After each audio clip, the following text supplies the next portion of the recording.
Qui est Jésus?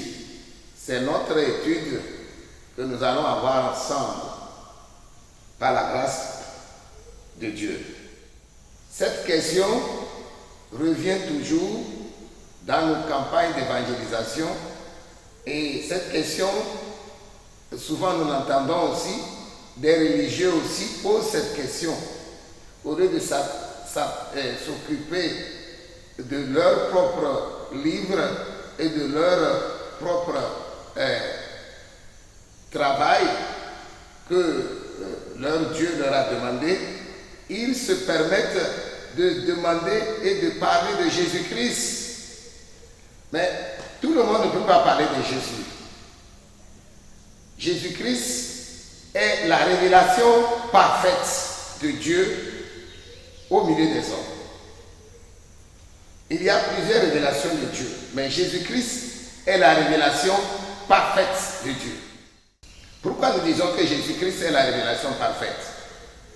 Nous disons que Jésus-Christ est la révélation parfaite parce que il vous sera fait selon votre foi. Il vous sera fait selon votre foi.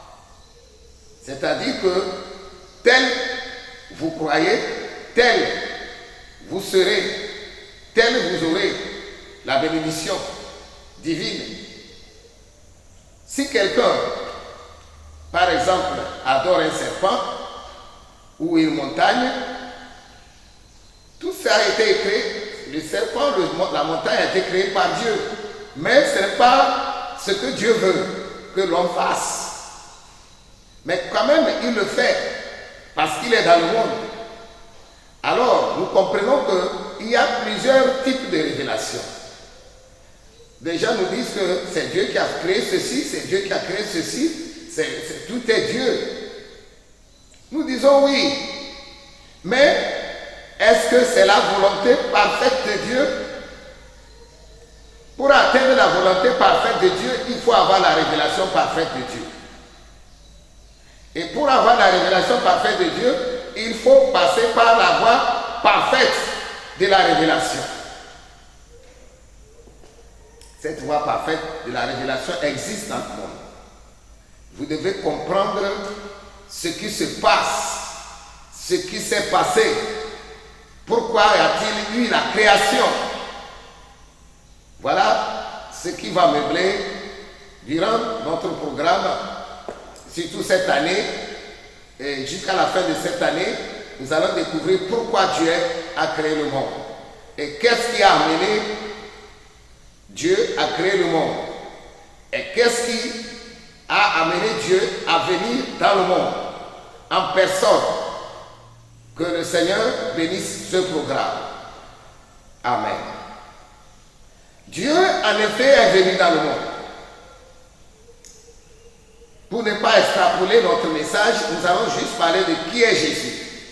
Et nous allons répondre à cette question en disant que Dieu est venu dans le monde.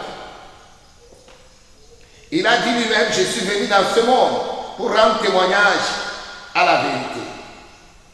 Il a aussi dit que je suis venu dans ce monde pour un jugement. Afin que ceux qui voient deviennent aveugles et ceux qui se croient aveugles voient.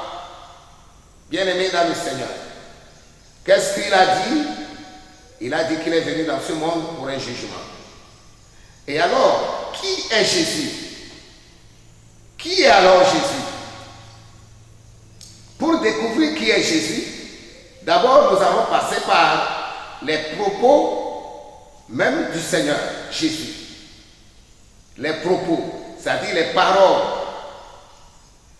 Jésus a dit par lui-même, en parlant de lui, que Dieu a tant aimé le monde, qu'il a envoyé son Fils unique, afin que ceux qui croient en lui ne périssent point, mais il est la vie éternelle. Je répète, Jésus a dit, Dieu a tant aimé le monde, qu'il a donné son Fils unique. Son Fils unique, afin que quiconque croit en lui ne périsse point, mais qu'il ait la vie éternelle. Donc, nous comprenons que Jésus-Christ parle de lui-même. Il a parlé de sa mission. Il a répondu un peu à notre question. Donc Jésus est le Fils unique que Dieu a donné au monde afin que moi, le pécheur, si je crois en lui, je ne vais plus aller en enfer. C'est ce que ça veut dire périr, mais que j'obtienne la vie éternelle. Voilà ce que Jésus a répondu de lui-même. Mais quelqu'un va dire non. Est-ce que Jésus a dit lui-même par sa bouche que lui, il est fils de Dieu? Ben oui.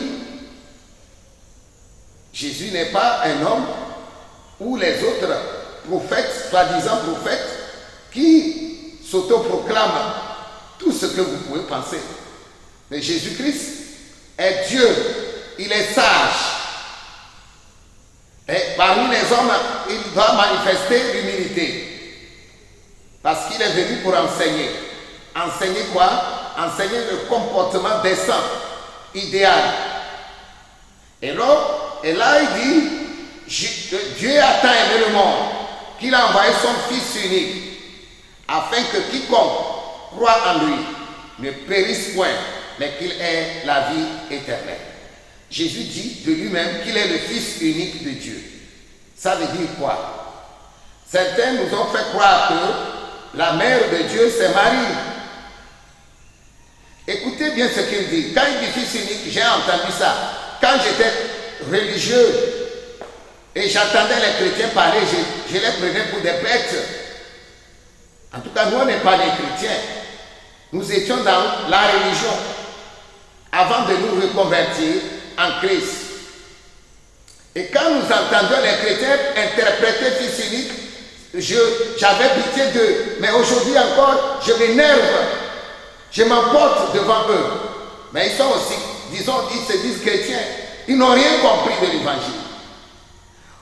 Fils unique ne veut pas dire que Dieu, le grand Dieu, n'a fait que produire un seul enfant. Voilà ce qu'on a mis dans la tête de certains pour nous faire croire qu'ils sont aussi chrétiens et ils sont l'église par excellence. Mais cette église qui interprète Fils unique dans le sens purement humain, charnel, est en train de blasphémer, perdre le monde, pervertir les voies droites du Seigneur. Chrétiens, écoutez, nous on n'est pas nés chrétiens. Nous sommes des convertis. Nous étions dans la religion avant de devenir membres de votre famille, la noble famille de Christ. Mais je regrette que vous ne comprenez pas les saintes Écritures qui sont vraiment propres à vous, qui vous appartiennent.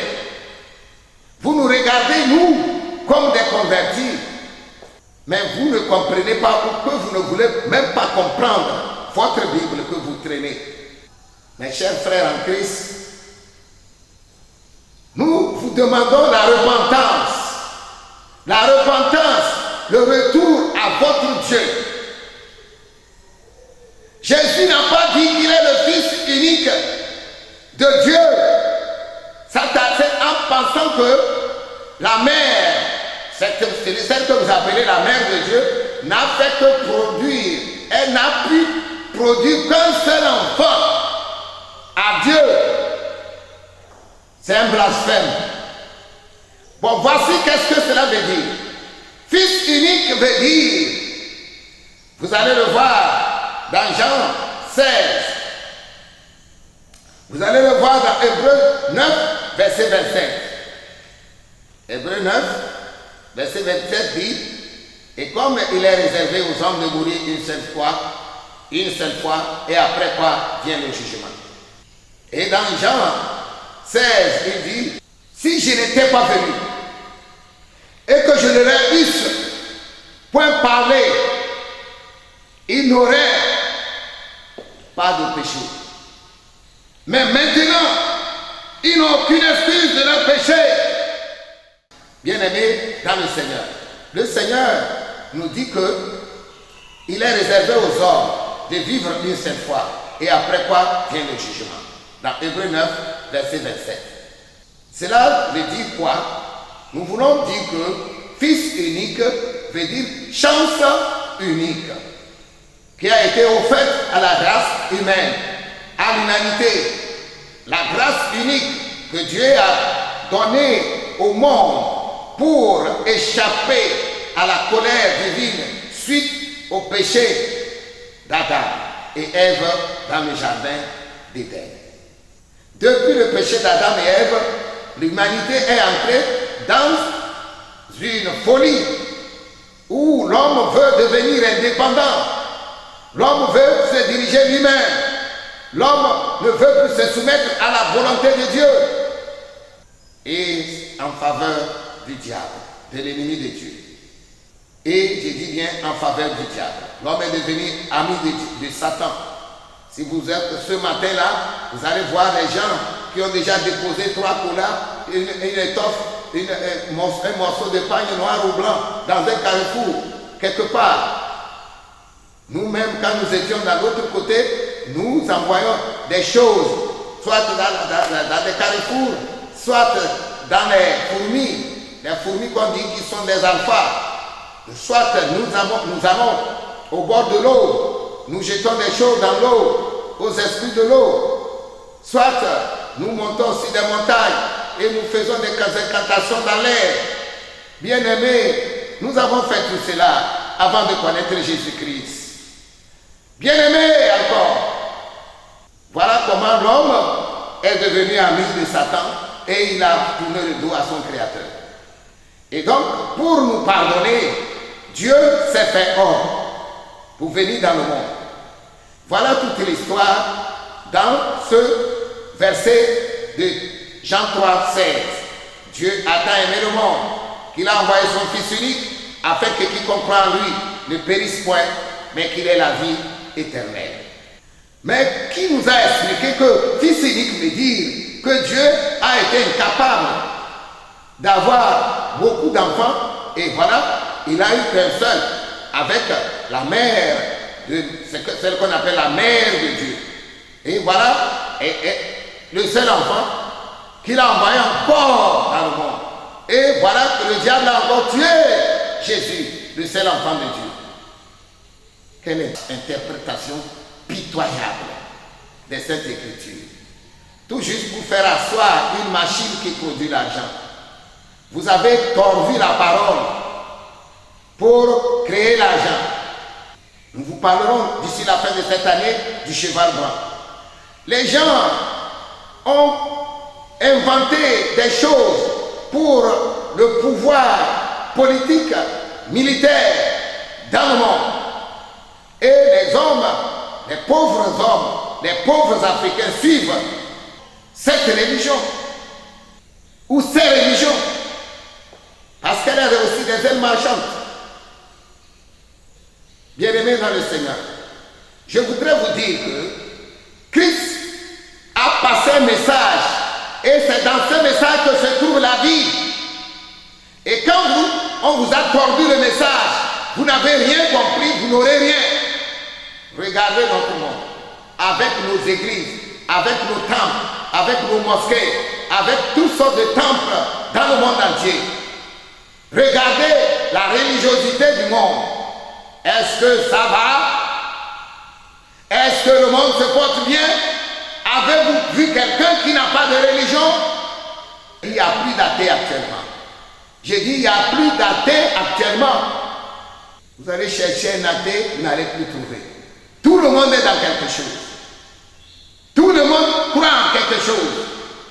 Tout le monde est religieux. Mais est-ce que ça marche? Est-ce que notre monde actuel se comporte?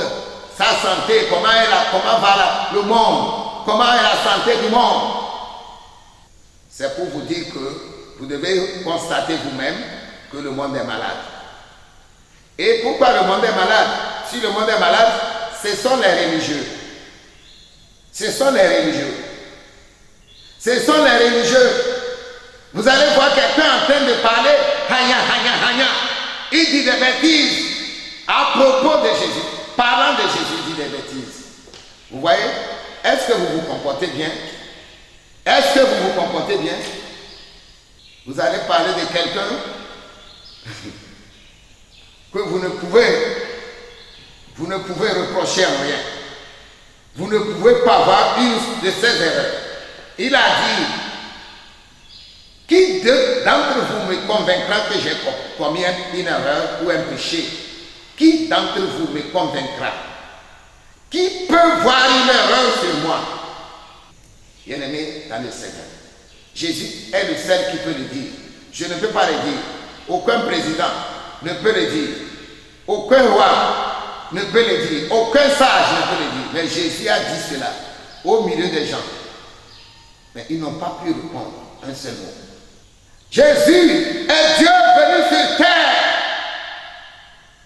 Jésus-Christ est le Dieu venu sur terre pour vivre la vie divine en l'homme, pour vivre la vie divine en l'être humain, au sein de l'humanité, pour vivre Dieu au sein de l'humanité, pour montrer le chemin. C'est ce qu'on dit, le chemin. La vie de Jésus est la manière dans laquelle tu dois vivre avant d'atteindre le ciel. C'est pourquoi on dit qu'il est le chemin. Le chemin, c'est le comportement de Jésus. La façon de prendre la parole, la façon de parler, la façon de penser, la façon d'agir de Jésus. Voilà le comportement de Dieu au milieu des humains. On dit Fils unique. Il est le comportement de Dieu. La chance que Dieu t'a donnée de voir Dieu au milieu des humains. Alléluia. Qui est Jésus? Il est la chance unique pour aller au ciel. Regardez les religieux dans le monde. Regardez les religieux dans le monde. Les religieux, ils sont comment? Vous allez les voir, ils sont toujours habillés en religieux. Ils ont un langage religieux. Ils ont une langue de Dieu. Je vous assure que Dieu n'a pas une langue. Je vous assure qu'il n'y a pas une langue sur la terre que Dieu a choisi que c'est sa langue. Donc vous les voyez, ils ont une langue de Dieu. Ils veulent parler la langue de Dieu. Quand vous leur posez une question très claire, ils vont commencer par vous réciter des bizarreries dans une langue bizarre. Alléluia. Dieu juste pour vous mystifier. Ils fuient leur propre langue maternelle. Ils se réfugient dans une langue, pseudo-langue de Dieu. Voilà des gens qui ne comprennent rien. Qui ne comprennent rien de Dieu. Dieu, quand on dit Dieu, tout s'arrête. Dieu, il n'y a plus rien à ajouter. Quand on dit Dieu, tout s'arrête. Il n'y a rien à ajouter. Mes bien-aimés dans le Seigneur, vous allez voir ces gens. Ils ressemblent à des saints, mais leur vie est horrible. Ils peuvent même, leur Dieu leur a dit, ils peuvent tuer. Ils peuvent tuer. Quand c'est chaud, ils peuvent gifler. Ils peuvent casser les choses, ruiner une nation, ruiner un peuple. Et où se trouve l'Afrique? Depuis le 8e siècle, l'Afrique, avec la destruction de l'Empire du Ghana, le peuple africain est maintenant sans dessus dessous, jusqu'à aujourd'hui, esclave des esclaves. Esclaves des esclaves. Ceux qui avaient été esclaves dans l'Antiquité, avant même, je disais, dans l'Antiquité, au début du règne de notre peuple, ce peuple, ceux qui nous ont été soumis, aujourd'hui nous ont soumis, bien-aimés dans le Seigneur, à cause des religions. À cause des religions. Jésus, qui est Jésus?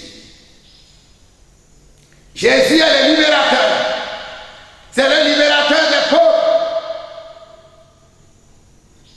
Afrique, si tu reçois Jésus, peuple noir, si tu reviens à ton Dieu,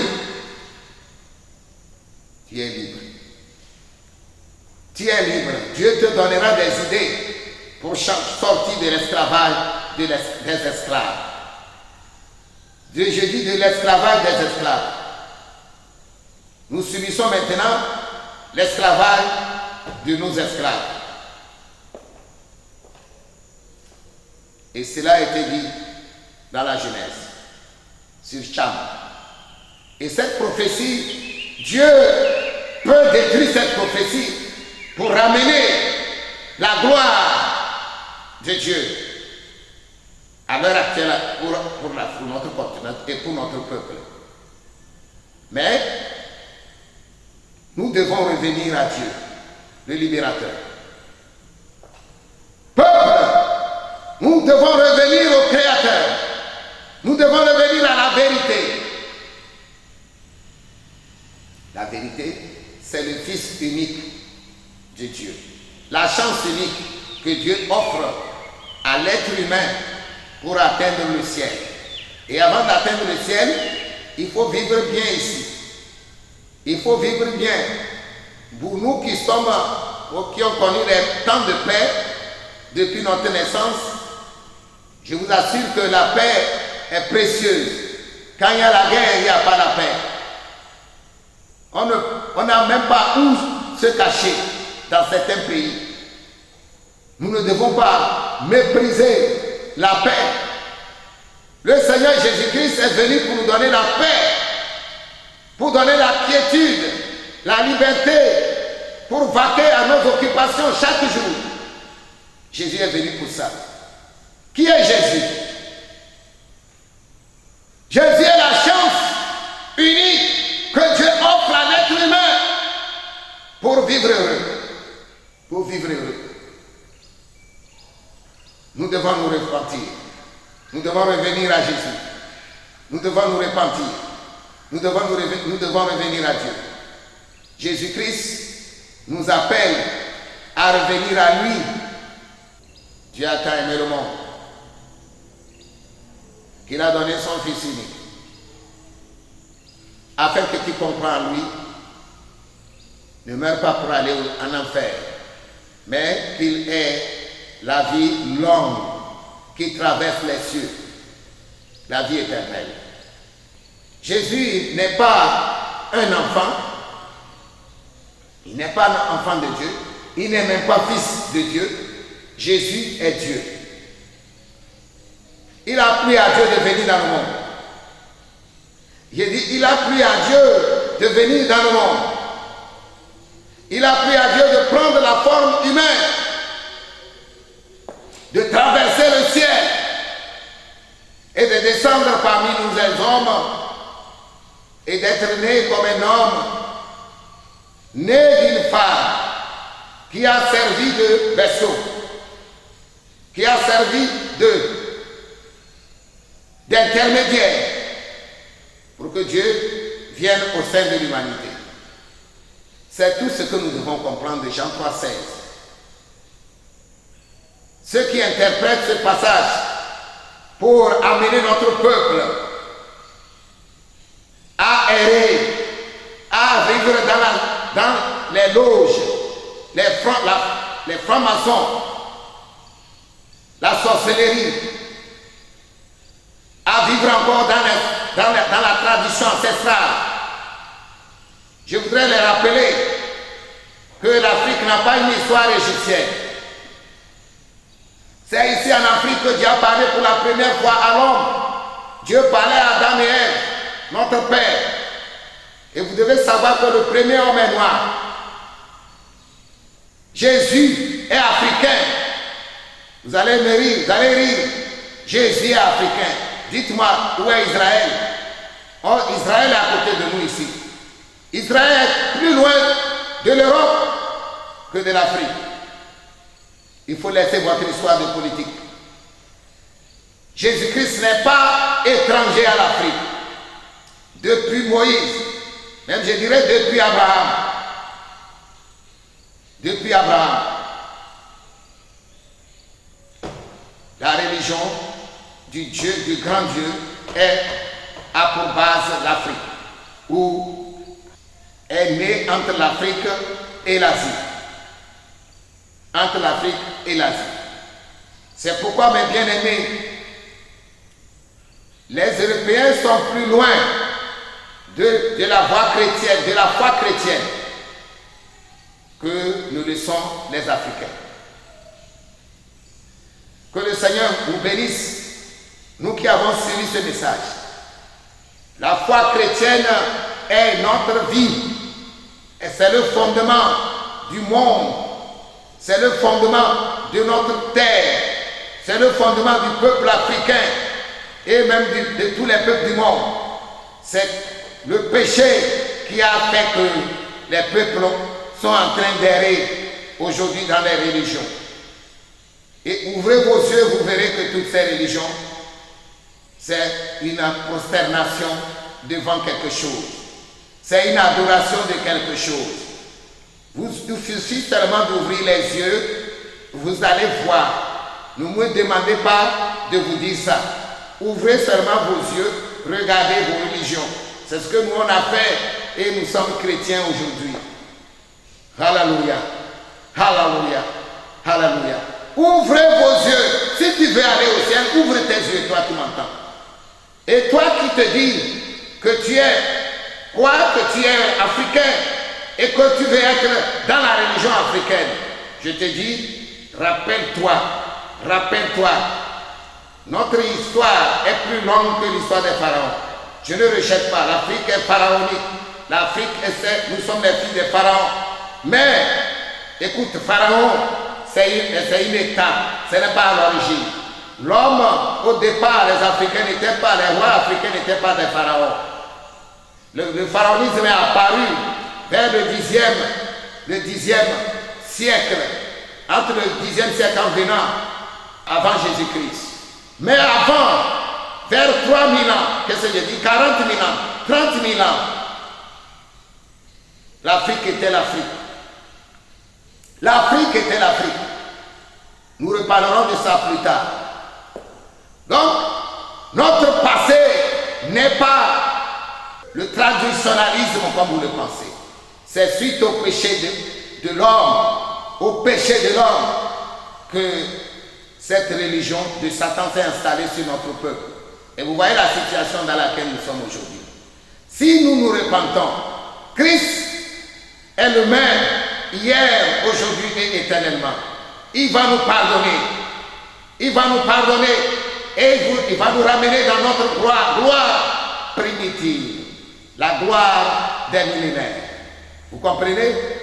Il y a 22 000 ans, l'Afrique était une puissance. 40 000 ans avant Jésus-Christ, l'Afrique était une puissance. Si nous revenons à notre vie du passé, cherchons les voies droites de nos parents du passé et non la tradition. Cette tradition, c'est là où tu es tombé. Ne regarde pas là où tu es tombé, mais regarde ce qui t'a fait tomber. Que le Seigneur te bénisse. Jésus est Seigneur.